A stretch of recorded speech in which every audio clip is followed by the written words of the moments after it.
What's up, everybody, and welcome to an all-new episode of Casters of Horror. I'm Chris Mess. I'm Shane, and this week, by request, we take our seats in the Nightmare Cinema. Welcome Welcome to Jurassic Park. Yeah, we got a request for this one from YouTuber and follower Cymac RR9PK. Okay. Yep, right there on the screen. He says, awesome review. Now how about a review of Nightmare Cinema? So we take this thing literally, people. Right. You ask, we deliver. We deliver. So anyway, on with Nightmare Cinema. This is another anthology film. Yep. Did not know that going into this. But I know it coming out of it. That's right. Much in the vein of Satanic Hispanics, which we did a couple weeks ago. Uh-huh. This is an anthology film which bases all around this theater. And it's like an old theater that looks like it's abandoned. And for some reason, people just keep walking into it. Yeah. The door's open. Why not? They see their name on the marquee. They see the title for the segment, the vignette, if you will. Yeah. And, they make their way into the theater.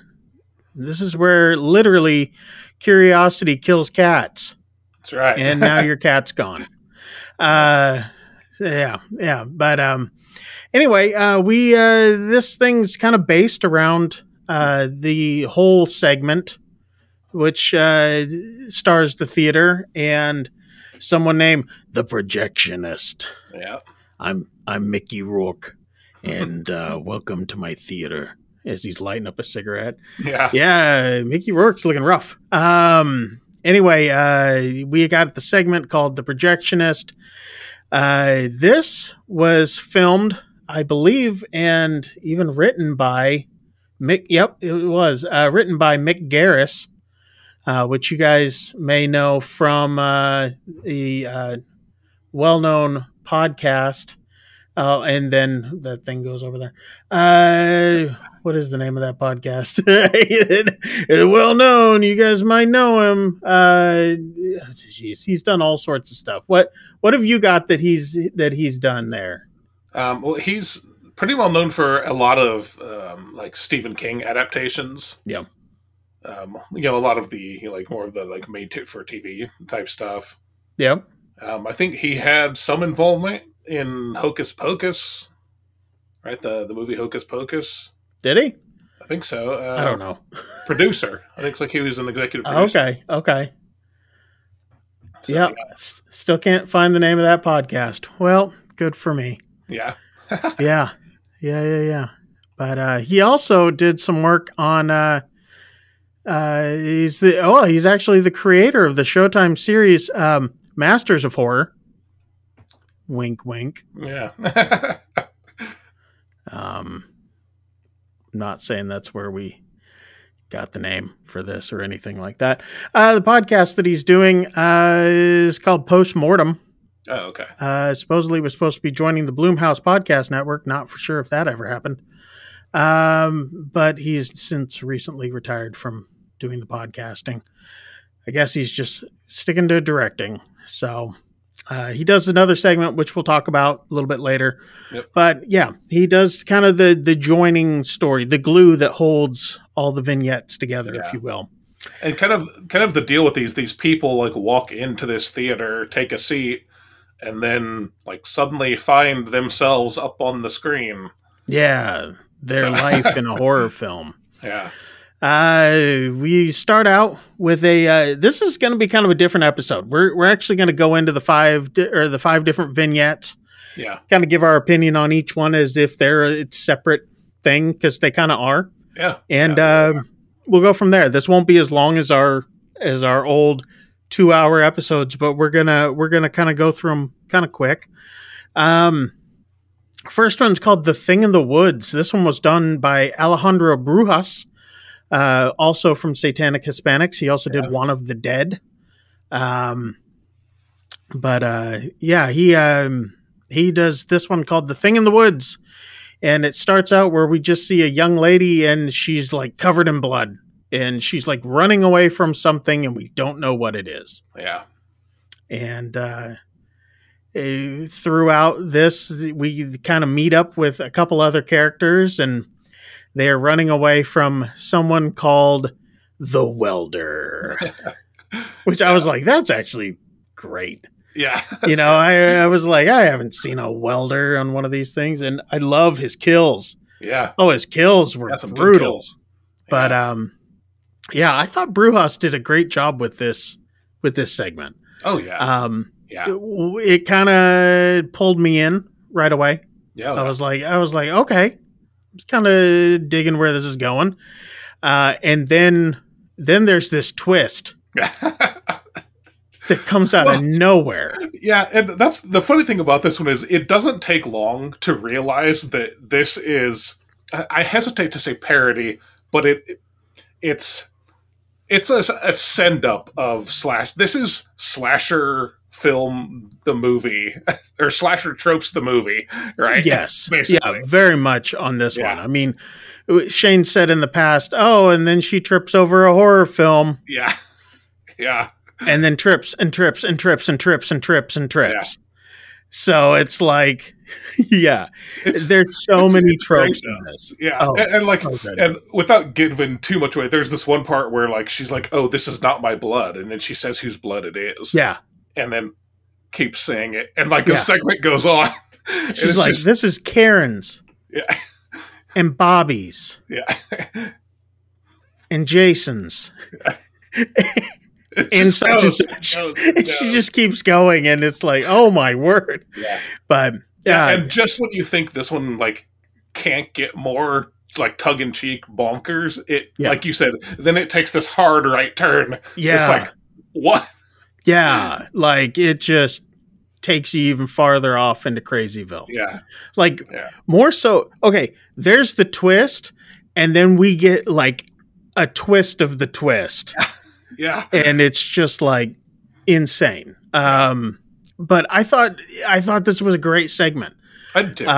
I was thinking that more of the film was going to be off of this. Yeah. Spoiler, it's not.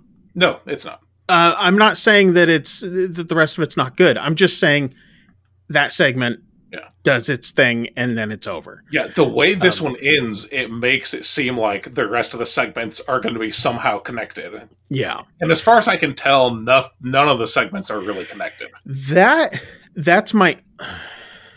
We'll get into that later. Okay. The second segment... Are you done with the first one? Yep. Yeah. I don't want to beat a dead teenager too hard. Yeah. Horse teenager. Second one is Murari, which I believe was the name of the plastic surgeon's office, Dr. Murari. It's his plastic surgery center. This one was written and directed by Joe Dante. Joe Dante did such films as Inner Space, Piranha, The Howling, Explorers, The Burbs, Small Soldiers, Looney Tunes Back in Action. He also did some work on Masters of Horror as well. Yep. Wink, wink. I'm going to do that like every time. Anyway, this one was kind of odd.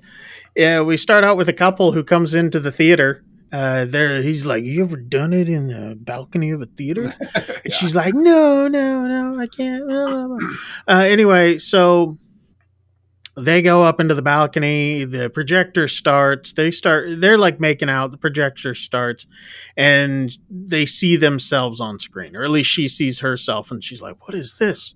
Yeah. And then we go into this story, and she's got scars on her face from a car accident. Yeah. And it kind of goes into this whole thing about where vanity can get you, I guess, is maybe that the moral of it. Somewhat. Yeah. Somewhat. because, you know, she at first is like, I'm not vain, I'm not vain. And then she's like, well, maybe, you know, I could, you know, and then it just gets disturbing. Yeah. Um, yeah. Out of, I don't, this one was kind of a weird one to me. It kept me intrigued enough to keep watching. I mean, every one of them kept me intrigued enough to keep going to the next one, but this one was a little bit more, where are they going with this one? Yeah. This one had, in my opinion, this one had a serious Twilight Zone vibe to it. Very much so.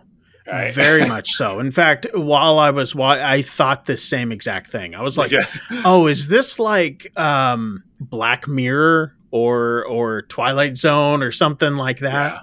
Yeah, this one had strong vibes of that. And I kind of dug it in that aspect. Yeah. This one starred Richard Chamberlain. First time we're actually seeing someone of notoriety in this film.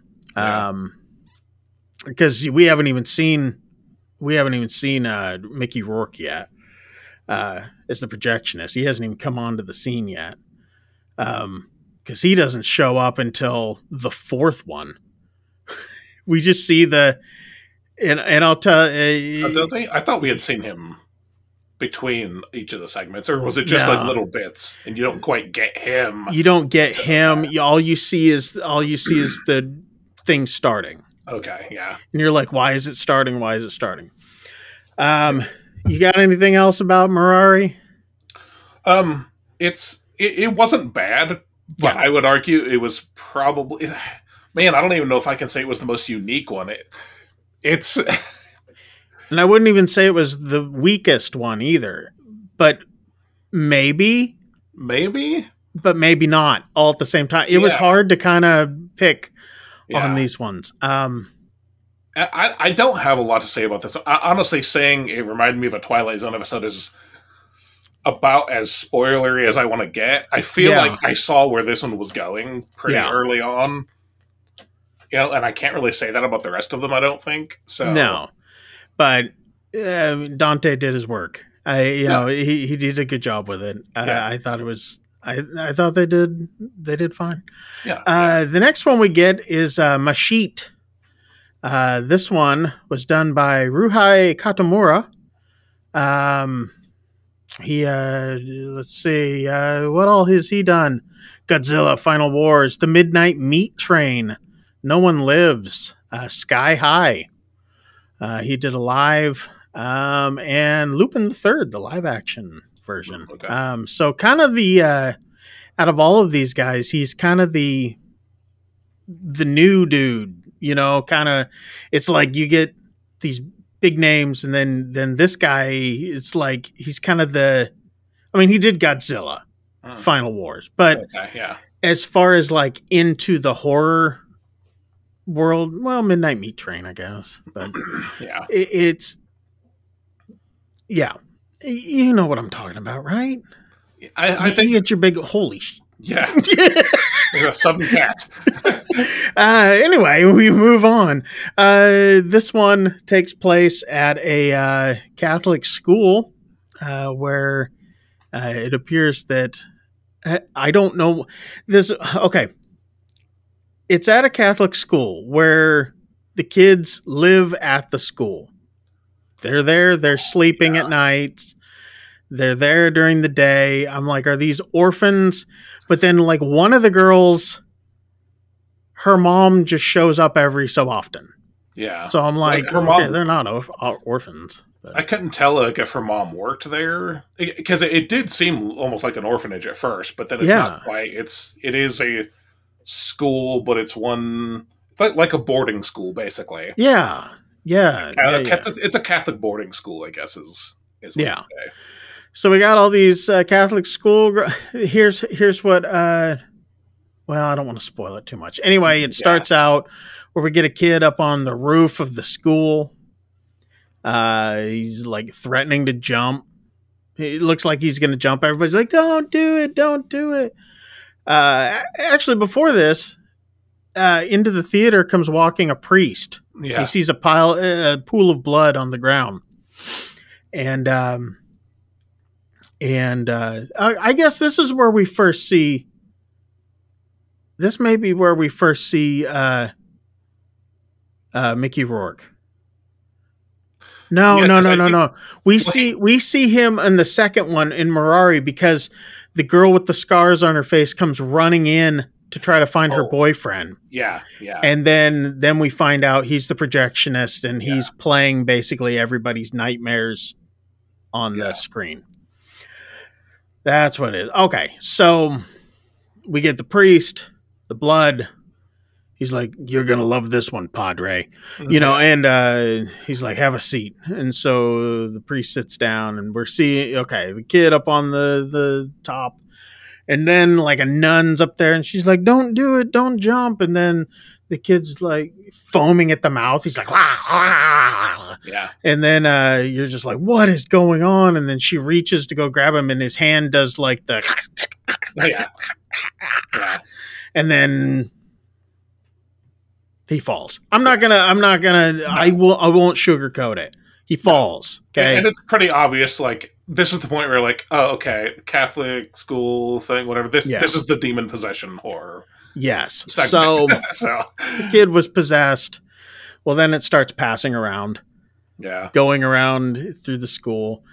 And you're like, why? And you find out Mashit is the name of the demon. I'm not going to spoil it. Yeah.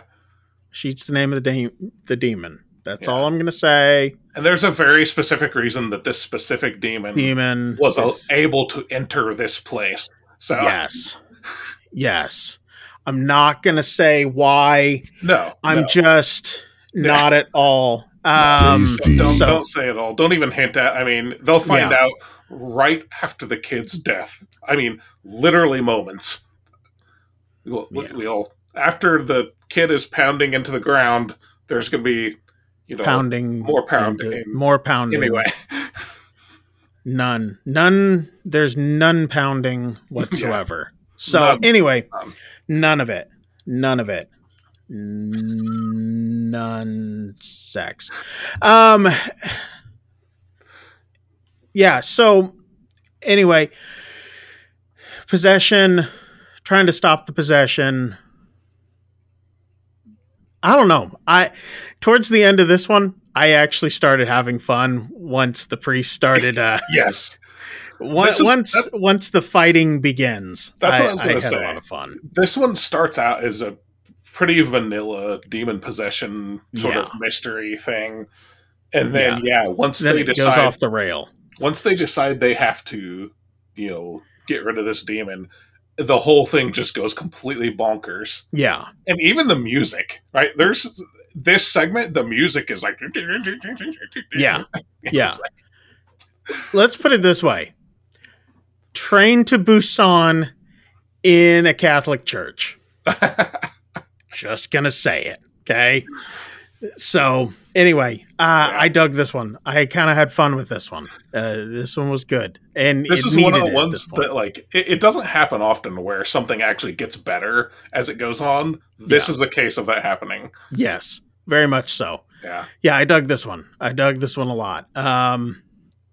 I didn't recognize anybody from this segment. Yeah, me neither. Whatsoever. Then we get the fourth one. A woman walks into the cinema alone. Oh wait, no, maybe this is the name that I'm not. Maybe I don't know. David Slade is the director of this one. He did the films Hard Candy, love that one. 30 Days of Night, again, love it. Twilight Saga Eclipse, which is an interesting little addition to his. Oh, he did episodes of Breaking Bad. He made up for it. So, okay. So, that works. I was like, okay. So this one's called The Way to Egress. Maybe the word egress means something. Exit, I think. What? Doesn't it mean exit? Does it? I think it does. Anyway, while I'm talking about it, you look it up. So it's a woman. She's waiting for her doctor's appointment. and then reality just starts getting weird around her.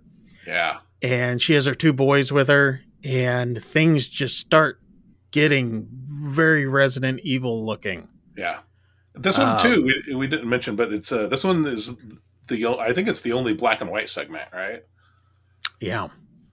Oh yeah. So, which kind of adds to the tone of this segment. Very much. Yeah. Very much so. Now, was the whole thing black and white?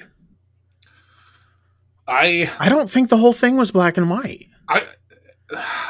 I think it goes black and white after reality distorts. Does it? Okay. I wasn't sure. I thought it was black and white from the start, but then I felt like there was maybe a part near the end where it wasn't necessarily. But yeah. No, I think it started out in color, because I remember The Office having color. Okay. At one point, but yeah, it gets weird. It gets really weird. The theme of reality shifting presents itself in the cinematography too. I guess. Yes. It was a very, very interesting one. Yeah. And what's weird is probably the most serious out of all of them. Yeah. I mean, really, a lot of the other ones did a lot more tongue-in-cheek kind of stuff. Yeah, this one is probably the darkest. The darkest, yeah. Yeah, for sure. I don't know. I still dug it, though. It had Elizabeth Reeser in it. And if you guys listen closely, you will hear Patrick Wilson. Yeah. In it. You got to listen closely, though. Yeah. Elizabeth Reeser, also in the Twilight Saga. She was from The Family Stone, Ouija, Origin of Evil, or however you say that, however you want to say it. I've heard that's a good film. I need to see that one. Yeah, I haven't seen that one yet either. Haunting of Hill House, she was in that as well. Oh, okay. Anyway, this was an interesting one to me. It's hard to describe this one too, and especially because you don't get it right. She's in some sort of like medical office, right?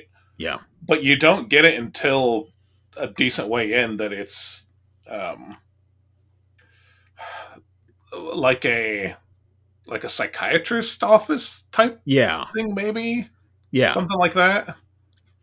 But even when she's talking to the doctor, it's hard to get that because she keeps talking about like noticing changes around her, and we also noticed Adam Godley. I don't remember. It's one of those names where you don't remember the name as much as you remember his ears. This guy, once you see him, you're like, oh, that dude. Yeah, he plays the doctor. He was in Love Actually, Charlie and the Chocolate Factory. Yep. Yeah, he's been in all sorts of stuff. Yeah. Elizabeth, the Golden Age, The Theory of Everything, which I loved that movie. If you have not seen it. Breaking Bad, he was also in. And Umbrella Academy. Yeah. So this one, man, I loved this segment. Yeah, it was good. This is the type of thing that is right up my alley. And one thing I could not get away from during this one was this dude, the director. I would say this guy's got to be a fan of Silent Hill because this segment has straight up Silent Hill vibes. I told you, when I said Silent Hill, I was like, and yeah. And we have not talked about this film at all to each other. So this is straight off the cuff where you're getting this live and raw, people. Yeah. Yep. Just how I like it. We come up then to our final segment. This one is called Dead. There's a kid walking outside. He's like listening to music and he's like got his fingers going like he's playing the piano. And he sees his name up on the marquee and just says dead. And you're like, oh, okay. So he goes in, sees a piano up on the theater stage in front of the screen, which hasn't been there before. This one was directed again by Mick Garris. This one kind of ties kind of anchors the film. Yeah. Probably the longest segment too, I would have to say. It may have been, yeah. If not, The Thing in the Woods was probably... No, I think Dead was the longest one. This one... well, it's not going to spoil it. There's a kid... Well, let's put it this way. There's a kid who starts seeing dead people. Yeah. Yeah. Yeah. For reasons. Well, not just any kid. This is the whole thing with the pianos. This kid's a piano. Like, he's a prodigy. He's a prodigy. Right. Yeah. He's absolutely brilliant on the piano. And it's after one of his performances. After one of his performances, his family is attacked. Okay. We'll go into it. Family's attacked. Much of a spoiler. It's literally like the main... Yes, it is the main catalyst. It happens, and then like everything that happens after that is the actual bulk of... Yes. So his family gets attacked in a carjacking. Yeah. And he survives, barely. Yeah. And then it's everything that happens after in the hospital. Yeah. This one has Annabeth Gish in it. I didn't know who the kid was. She's really the only one that I recognized it. Singer and songwriter Lexi Pantera is in it as well. Which, if you guys don't know who she is, she was somebody that I was like, oh, I recognize her from 10 years ago on YouTube. That's about it. So, sorry, Lexi. I haven't listened to her stuff. Anyway, so yeah, this was probably the longest segment, probably the most... I don't know. I mean, you could have made a whole film out of this segment, I think. Yeah. But the fact that it was a short kept it nice and sweet. Yeah, I think so. It's funny you say nice and sweet. Kind of in related to that, this is actually the most hopeful story. Yes. in this entire film too. Yeah. Yeah. So I mean, it's dark and poor kid, but still. Yeah, for sure. This was a good segment. There's not much you can say about this one that won't spoil much. Yeah. So we really can't go into it a whole lot. But then it wraps up with the projectionist, and that's kind of it. Yeah, it kind of ends up being the whole thing. What did you think of this film as a whole? Man, this was absolutely a winner for me. I really, really liked all 5 segments. Yeah. I absolutely loved a couple of them. Yeah, absolutely. I mean, this one's a winner. To me, it's not often you get an anthology where all of them are just great. Yeah. So no, this was a winner. A fantastic recommendation. So thank you. Well done. Thank you for that recommendation. Well done, you Cymac. Yeah, and the reality is, I'd never heard of this, so this would not have been on my radar at all. I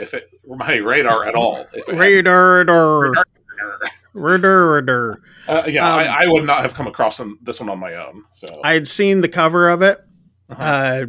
Didn't quite know what to think of it. Hadn't even looked that far into it. Yeah. It was one that I had been like, maybe we should check this one out. Not for sure. And then I was like, it might be kind of cheesy.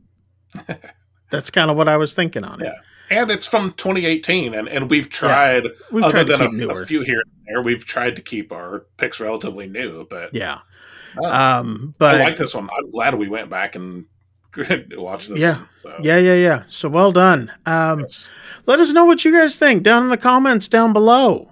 And while you're down there, make sure to hit like and subscribe. Put down some films that you want us to check out.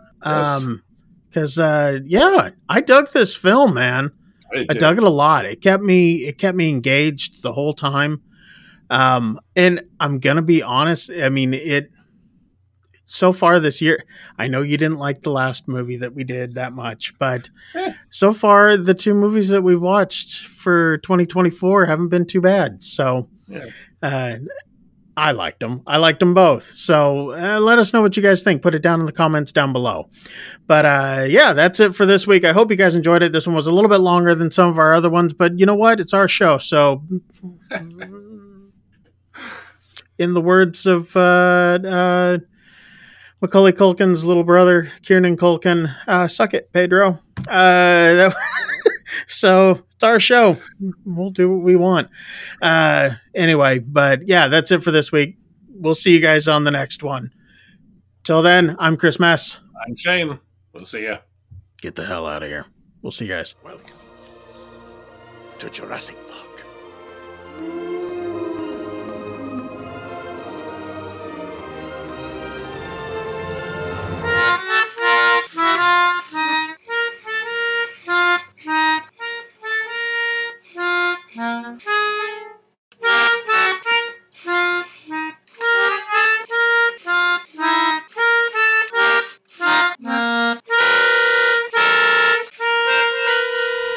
They do move in